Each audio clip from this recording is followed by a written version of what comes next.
Oh, this is rather embarrassing. I need bigger guns. Of course, I always need bigger guns, so it works out. Let's get that blueprint.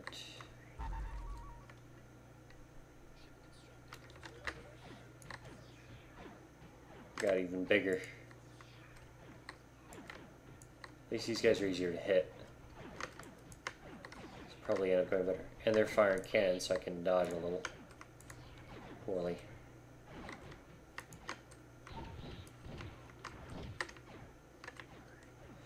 You just move around with WASD, just strafing left and right. It can be a little confusing if you're facing a different direction.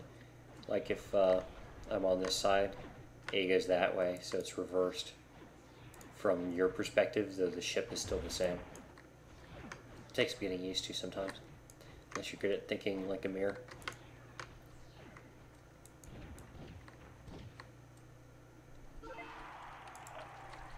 Alright, there we go. Now to save, you gotta go back to your mothership. I'm just gonna go ahead and do that, because I think I may want to keep this.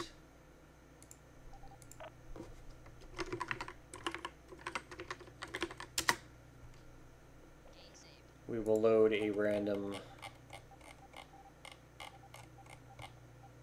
we'll go with this. Now this is very late in the game, this is the final chapter. I don't want to give away any spoilers, but I will show you the bigger ships.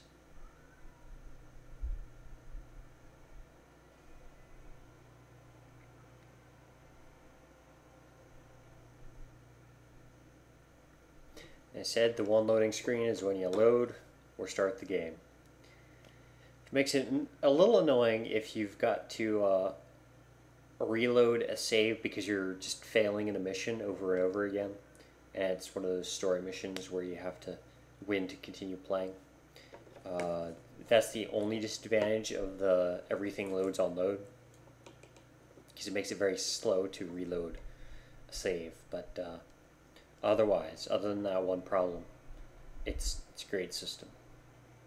Now I will remind you that this is a very amazing game, and I adore it so much. Any criticism I have is very minor. It is an extremely well-made game, and you know, I salute these developers for doing this indie style and doing it so well. As I said, it's on Impulse for $15. It'll be $20 when it's released. Go ahead and get it now. I'll show these guys some support. Alright, so I got some bigger ships here. Let's see, I'm using a freighter, and I've got some MIRV missiles. There you go. 2 turret beams. I got this big grinder here with a giant gun, which I have a booster in to support this turret. Okay, that's an interesting choice on my part. This guy fires a bunch of missiles. Whee! And my little guy, who also is firing missiles. I've got a pretty missile heavy setup for reasons that may become apparent after you play the game this far. So we've got some different styles of ships. There's this guy here who's got lots of turrets. Let me, I never unlocked that. Let me just show some different loadouts you can go with. This, for example, is a particle beam heavy, well, battleship. If, there we go. Just rebuilding now. Here it comes. Okay, nice pretty ship. Shooting lots of beams and really running through its reactor fast. Now you can set up like triple turrets on these big turrets so they would actually fire 3 each on these 2 big ones. Unfortunately, I don't have that unlocked, so I can't show you that. There are also drones. You can shoot goons either through cannons or shuttles at your targets, but I find that's a waste of resources. I prefer guns. They may do something to balance that in line.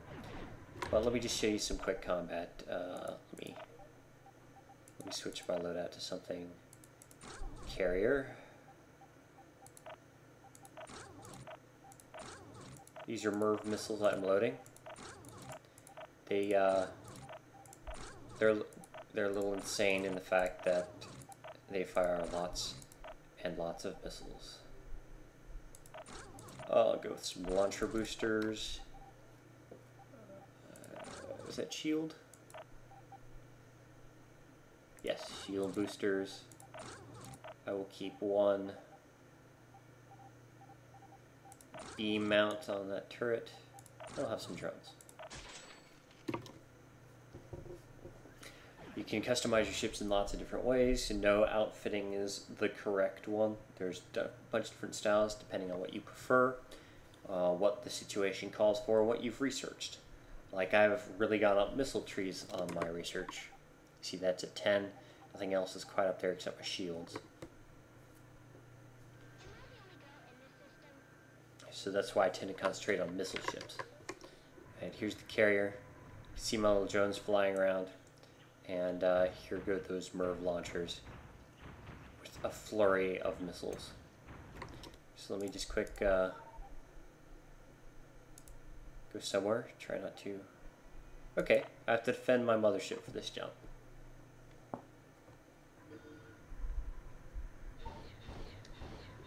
So this will show you some of the bigger ship combat. Let's go ahead and start firing missiles at a range. Maybe they'll hit, maybe they won't. Doesn't matter.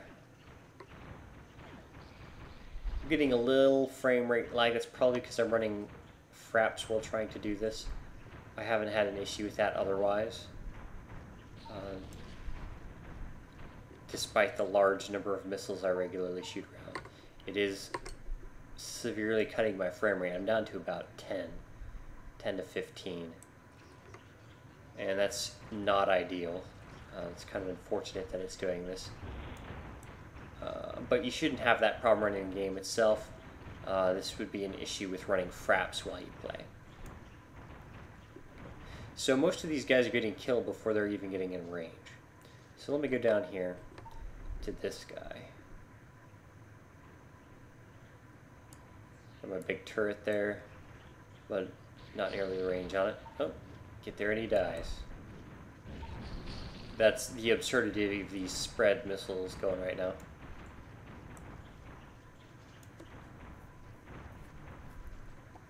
Just hundreds of little missiles seeking them out.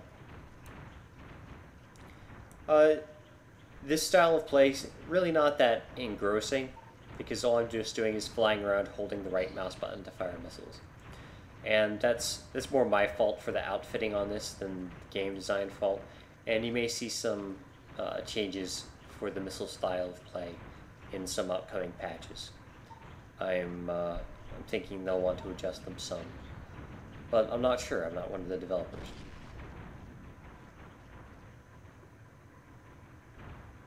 Anyways, this is SPAZ. There's a lot more to it than what I've actually shown you, but you know, you've seen small ships, you've seen big ships. We hop in a medium ship here. This frame rate is killing this demonstration. Oh, that's why I don't have a big gun on him. He's loaded up with missiles.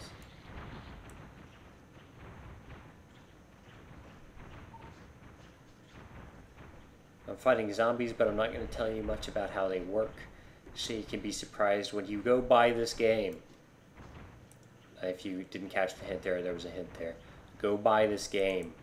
If this playstyle looks at least somewhat interesting to you, buy it. You'll love it, trust me. It caught me by surprise. I did not expect it to be as good as it is, even after seeing TotalBiscuit's review, which you can find by going to his channel and just searching for Space Pirates and Zombies. Again, I'll have the link to the developer in the comments and in the description. I'm sorry, and go buy from them. They're good guys. Support them so they can make more games like this in the future as well. As I said, remember everything in this is beta and subject to change, but I would only expect the best from these guys. Every patch has been improvement so far since I've been playing. This has been Filibuster Fox. Thank you for watching. Have a great day.